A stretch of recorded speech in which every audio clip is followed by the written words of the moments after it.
A Bela e a Fera. Começa com o setting do mundo. Quem que é a Bela? Né? Quem que é a Bela? Mostra o mundo dela, que ela é apaixonada por livros, que ela é esquisita da aldeia, da vila, né? A primeira princesa, provavelmente neurodivergente. Ela é a esquisitona, ela não se dá bem com... Ninguém gosta dela. Ela não tem nenhum problema com as pessoas, mas as pessoas acham ela esquisita. Ela não se interessa pelas pessoas que as outras mulheres se interessam. Né? O pai dela é um inventor. E tem o Gastão, que seria tecnicamente o príncipe, né? Que seria a, o corajoso, entre aspas, né? Mas que a gente vai ver que na verdade é o vilão da história. E o Gastão é apaixonado por ela. Não sei se é apaixonado é uma boa palavra, mas o Gastão quer casar com ela, quer possuí-la, na verdade, né? Como um dragão quer, não como um príncipe. Então, por mais que o Gastão pareça um príncipe, ele na verdade é o dragão da história. E a Fera, que é quem parece o dragão, na verdade é o príncipe da história. Ou seja, para a gente entender esses papéis mitológicos, a gente tem que olhar para além das aparências. E esse olhar além das aparências é o cerne da Bela e a Fera. Tá? Até porque o que transformou o príncipe em fera foi a incapacidade de olhar além das aparências. Né? Tinha uma noite de tempestade e o príncipe ele não era particularmente mau, mas ele era muito egoísta e ele era incapaz de amar por causa disso. Ele era um narcisista. E chegou uma velha, né, pedindo abrigo e em troca dando uma flor. Olha, te pago, né, o meu abrigo com essa flor. E o príncipe riu, né? Tipo, primeiro que ele ficou aversivo à aparência da velha, com uma aparência decrépita. Ele ficou aversivo pelas aparências e rejeitou, né? Até desdenhou o presente. A velha, na verdade, era uma feiticeira, uma feiticeira maravilhosa, que ela estava se disfarçada, né? Estava disfarçada de velha. Quando ela mostrou a verdadeira forma, o príncipe ficou encantado, obviamente, mas a feiticeira falou: "Olha, para você me rejeitou porque você foi incapaz de olhar pelas aparências." E ela deu uma segunda chance para o príncipe, né? O príncipe não conseguiu. Então, para te ensinar essa lição, né, para ser capaz de amar, eu vou te transformar nessa besta aqui, nessa fera, e você só vai deixar de ser fera quando você aprender a amar. Então, é uma maldição que ela lançou sobre o castelo e sobre o príncipe. Todos os criados viraram objetos, né, e o príncipe virou a besta. Enfim, tudo isso é contado no setting da história, do mundo, da normalidade. No fundo, a gente parece, nossa, como a feiticeira é má, mas na verdade ela faz um papel de Saturno aí. Porque o príncipe ele não sabia amar. Ele não sabia ver além das aparências, o que é a mesma coisa. Tá? Não sabia verdadeiramente amar e não saber ver além das aparências é a mesma coisa, é o mesmo defeito. Então toda maldição, todo sofrimento é como se fosse uma ilusão lançada. Então isso tudo está associado à ideia de aqui da queda, né? A queda na ilusão, na dualidade. E justamente a ilusão é não conseguir ver além das aparências. Bom, normalidade. Contando aqui como que é o mundo da Bela. Quando que essa normalidade é quebrada?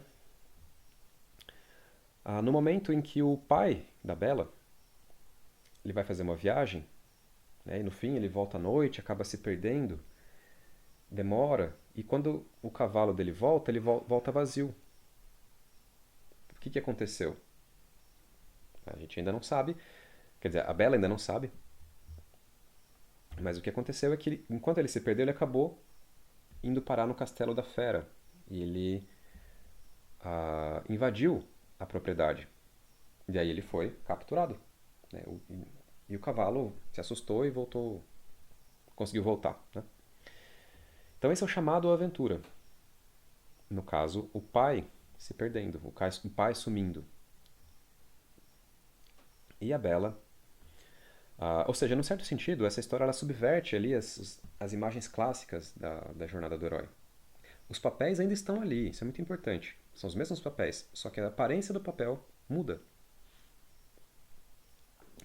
Bom, a Bella vai atrás, como um bom ariano, né, que vai pela provocação, sem pensar, e chega no castelo da fera. E invade ali atrás do pai. Isso ainda faz parte desse chamado aventura. Ah, a gente vai ver que essas primeiras etapas elas passam meio rápido, mas aparece aqui a prisão. Lembra que o Aladdin estava preso também? Né? E o Simba foi, né, cortou o barato dele quando ele voltou da brincadeira. Então, quando ela encontra o pai preso, o pai representa, lembra, a instituição da sociedade, a sociedade em si, no sentido de instituição, né? Aprisionada pela ortodoxia, mas também ah, num lugar seguro, num certo sentido, a prisão ela é um lugar seguro e as pessoas abrem mão da liberdade em geral quando elas estão buscando segurança. Então, liberdade e segurança tem um trade-off ali, tá? Em geral. As pessoas inseguras tendem a se auto-aprisionar. Ah, e assim que ela encontra o pai dela, aparece a fera. Ela fala, olha, ele está preso porque ele invadiu minha propriedade. E entra um processo de barganha aqui na etapa geminiana da história, onde a Bella se oferece para ficar no lugar dele. Né? Então essa troca representando o processo do encontro com o mentor. Aqui a fera faz o papel tanto de mentor quanto de guardião do limiar. Certo? E no fim a fera aceita a barganha e a Bella fica presa no lugar do pai. Né? Então ela aparece aqui chorando enquanto o pai vai embora. Percebam a semelhança essencial que existe. Né? Meu mundo acabou, né? Ela está chorando porque o mundo dela acabou, no sentido de o pai. Então é o pai que morreu, o tio que morreu, né? A caverna que fechou e me isolou do meu mundo antigo. São as ruínas. Está tudo arruinado, tudo acabou. Os meus sonhos. Então aqui, essa desconstrução dos sonhos, das expectativas, do que ela achou que seria a vida, leva ela nessa situação de ruína. Acabou, né? Deixa eu apontar um pouquinho mais aqui. Melhor, né? E conforme ela abraça, digamos, o desconhecido, o abraçar o desconhecido tem a ver com se aproximar do limiar. Então aqui ela está atravessando o limiar. Então, da mesma forma como o Simba atravessa ali aquela cerca de espinhos, ela se aprofunda no castelo para encontrar o lugar dela. No castelo da fera, né? E ela está enfrentando o próprio medo, está enfrentando o desconhecido, enfrentando os gárgulas aqui, né? Mas que estão na imaginação dela, na verdade, são estátuas. E ela acaba sendo levada para o quarto dela. O quarto é a nova zona de conforto. E a gente entra na etapa de câncer. Certo? Então, no que a Bella, só que é um lugar que ela está trancada, né? E assim que ela entra no quarto, ela tem um respiro. Então você tem a travessia do limiar como algo traumático, geralmente. Quer dizer, é traumático, é só o grau do trauma. Que é esse encontro com o caos, com o desconhecido. Mas dentro do caos, uma vez que você passou, há um resgate. Certo? Quem que faz esse resgate? São os criados, né, que vão se mostrar os aliados. É uma energia acolhedora, então vem aqui a, a Bully, né, e traz um chá para ela é acolhida, ela é bem tratada, tem uma cama confortável. Enfim, ela está numa nova zona de conforto. Desprovida, né, do mundo antigo, de tudo que ela conhecia como sendo o mundo, incluindo os sonhos. Ah, e aqui tem, né, o convite para o jantar como a próxima etapa. Então, enquanto ela está no quarto, ela está em câncer. Está nessa etapa de câncer. Claro que ela acaba rejeitando esse convite para o jantar, porque ela ainda está se recuperando do trauma, então isso é inclusive mencionado, né? Olha, ela perdeu o pai, perdeu sonhos no mesmo dia. Enfim, ela está nesse processo aqui de terapia, no fim das contas. Se isola num lugar seguro até se acostumar com a nova situação. E a gente passa então para a etapa de leão. A fera ela tem uma característica, né, uma aparência de leão. Leão é o rei dos animais, é a besta das bestas aqui. E aparece de fato como o grande pecado da fera, o temperamento, controlar os instintos. Então isso é colocado como desafio. Lembra, não é a bela, não é a princesa que tem que controlar os instintos. É o príncipe, certo? Então, em muitas histórias, aparece como o príncipe conquistando a montaria, adquirindo a sua montaria, dominando os animais, ou até vencendo inimigos menores aqui. E para a fera, ela aparece, o príncipe aparece literalmente como uma fera que precisa se dominar, né? Controlar seu temperamento. Que tá ali no limite de estourar, porque a Bela não aceitou o pedido para jantar, né? O convite para o jantar. E a fera grita, mas depois percebe, não, pera, ela não é minha inimiga, eu quero, ela é, ela- eu quero que ela jante comigo, enfim, ele começa a querer se educar ali, né? Ah, então essa parte dos inimigos, a própria fera aparece como inimigo da Bella no primeiro momento. E os aliados são os criados do castelo, né? Então aqui o Lumière, que todos tratam ela muito bem e gostam dela desde o primeiro momento, certo? Bom, e aí a gente entra na etapa de virgem, a etapa do treinamento, né? Onde a fera se depara com a rejeição do feminino. Fala assim, olha, não adianta eu ser poderoso e ter um castelo. Não, ele vai precisar.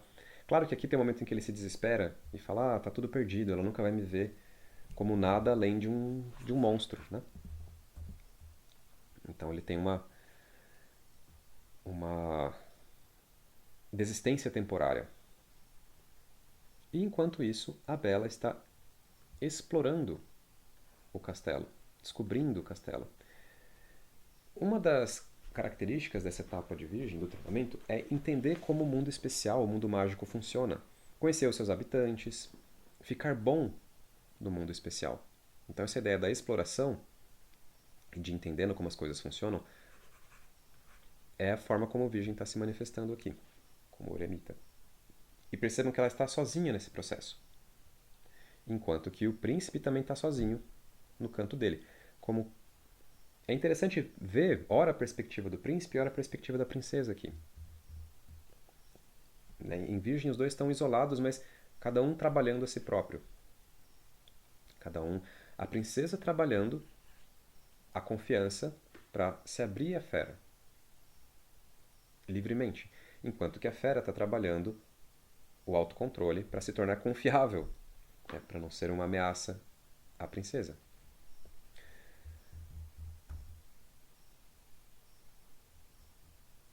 E a princesa então passa para a próxima etapa aqui, que é a aproximação da caverna. Porque tinha na aproximação da caverna, aqui está aparecendo de uma maneira muito parecida com o do Guerra nas Estrelas.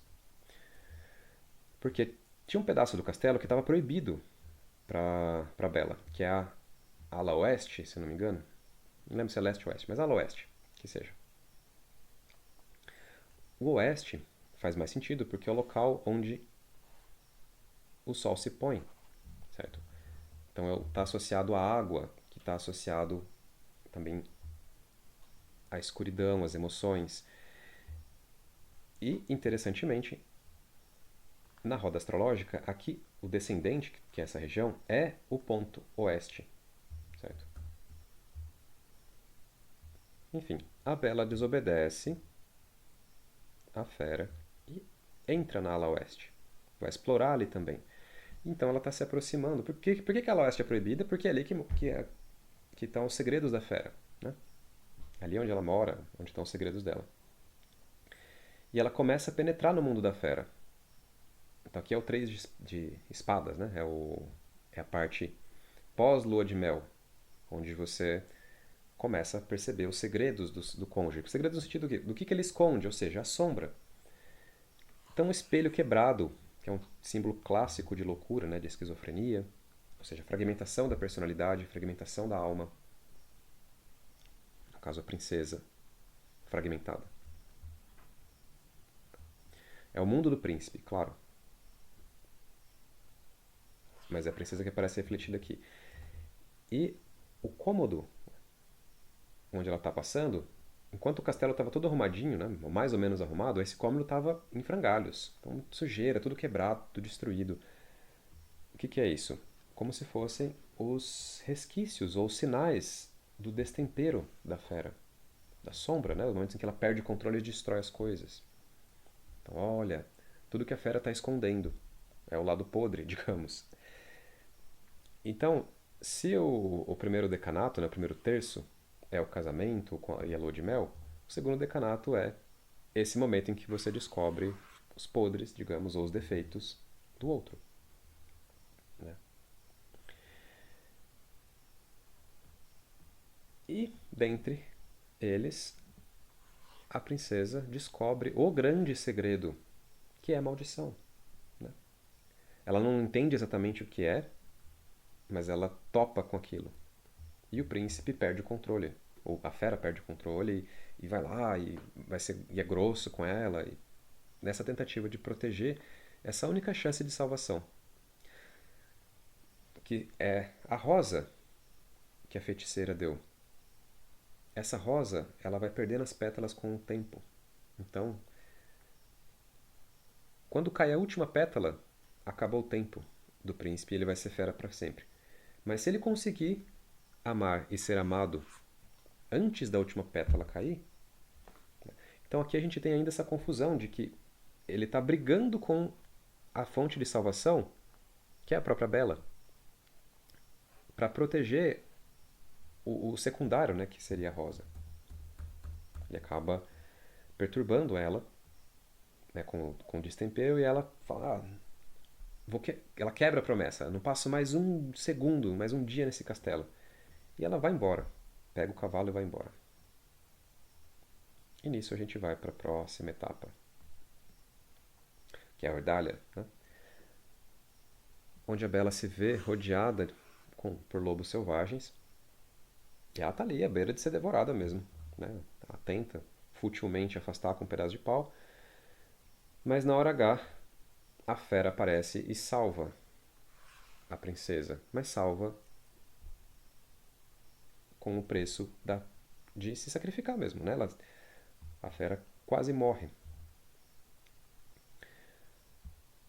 Ou seja, precisou de um ato extremo, de um acontecimento extremo, de estar à beira da morte, de deparar-se com a morte, ou no caso, né, com a perspectiva de perder aquilo que ele mais ama, para que ele tenha um ato verdadeiro de altruísmo, ou seja, colocou em risco a própria vida para salvar a Bela.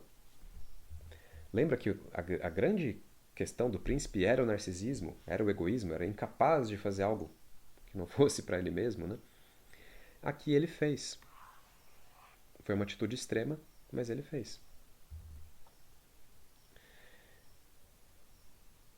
E aí, a Bela, que tinha chance de ir embora nesse momento, ela também percebe que gosta da fera.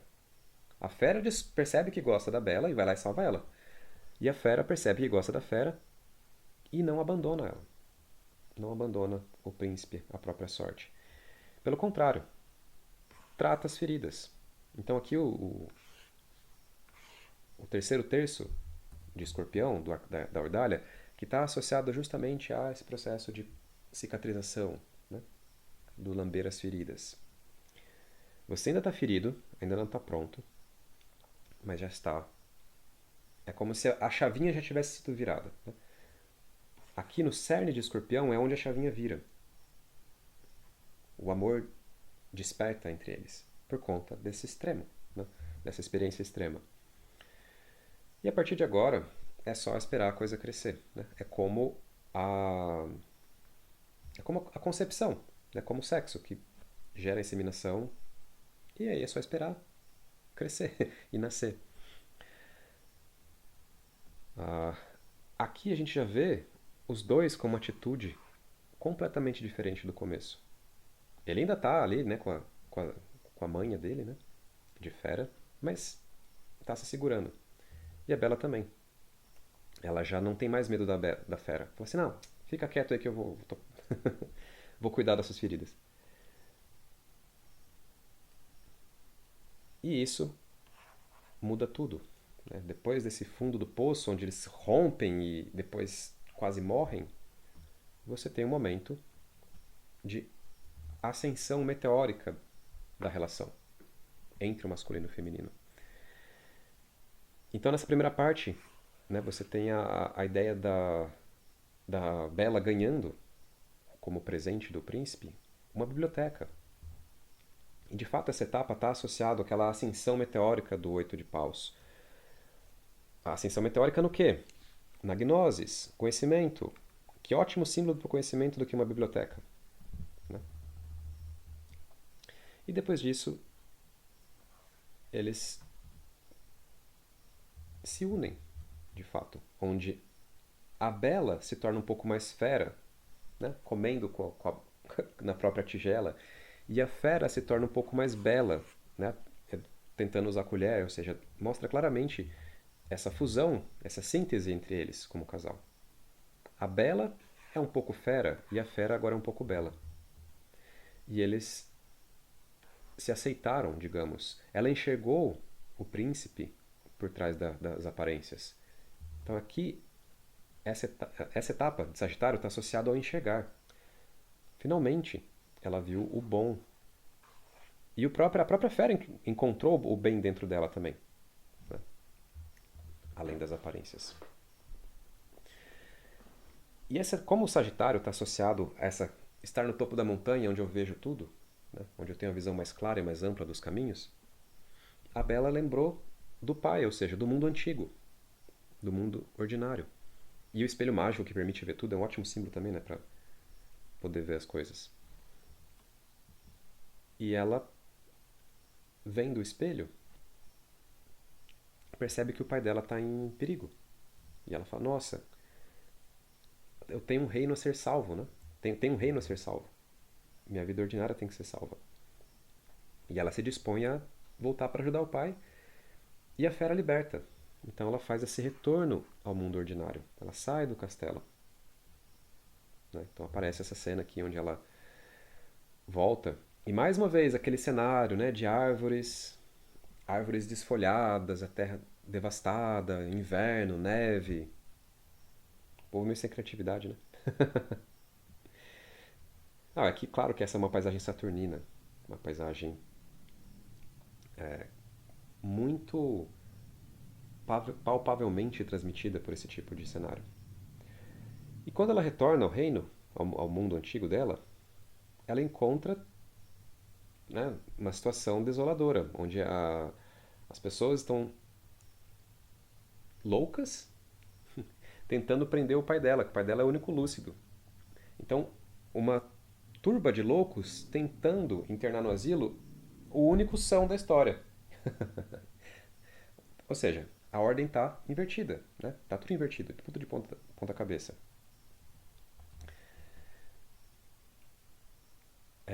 E claro que o Gastão está por trás de tudo isso, né? Inclusive ele incita a turba a a ir atacar o castelo.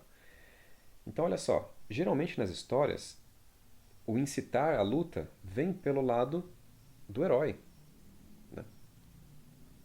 Então o exército que vai lá atacar o tirano. Aqui é o contrário. O exército está indo atacar o príncipe. O tirano formou um exército para atacar o príncipe. O tema permanece, mas A Bela e a Fera é uma ótima história para a gente, né, tirar ali algumas travinhas de expectativa de como uma história deve ser. Mesmo quando você tenta perverter os temas, você acaba caindo neles de novo. Aí, mais uma vez, o raio, né? Sempre tem. Indicando, mais uma vez, essa ruptura, onde as coisas podem mudar para sempre. Mudar ruptura com o passado, né? E aí você tem a turba ensandecida invadindo o castelo. E tem essa batalha entre os criados do castelo contra a turba. Eles, né, derrubam o portão com o ariete. E enquanto isso, o Gastão vai atrás do príncipe. Então aqui é o dragão que está indo atrás do protagonista. E eles lutam. No começo a fera resiste a lutar, né? Mas na verdade, na hora H, o Gastão acaba caindo e morrendo, né? Enquanto ele traiçoeiramente esfaqueava pelas costas a fera. Então não é uma luta como um duelo, mas no fim das contas tem violência, né? E é através daí que o dragão se autoderrota. Ah, e nesse processo todo, o que aconteceu? A maldição se desfez, porque o príncipe aprendeu a amar e conseguiu o amor da princesa. Então ele ressuscita. Eu sei que a ressurreição é a etapa anterior, só que aqui é a restauração do reino, né? Então tá chovendo, né? Mais um tema. Não mais as águas da tempestade, as águas destrutivas da tempestade, mas aqui como as águas benfazejas de uma chuva que regenera. Então a restauração do reino. Então, primeira coisa, a ressurreição do príncipe, que ele tinha sido morto pelo Gastão. Né, a túnica vermelha é o símbolo da ressurreição de Cristo, um símbolo alquímico. Então você vai ver várias gravuras alquímicas que estão falando da ressurreição, tá lá a túnica vermelha. Né? O quê? O rubedo por cima do albedo.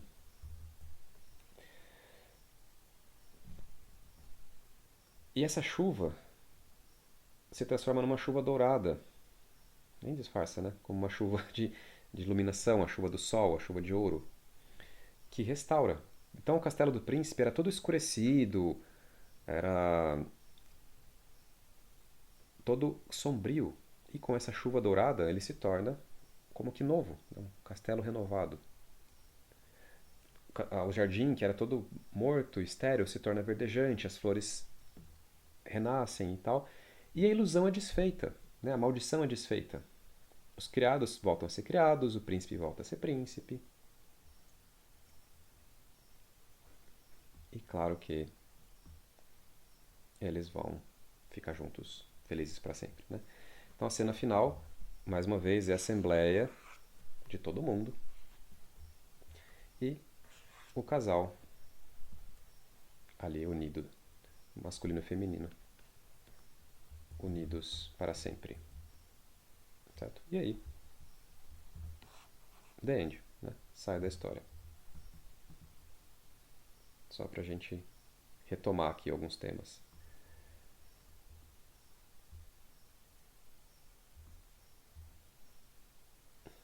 E é isso, pessoal. Essa é a Bela e a Fera.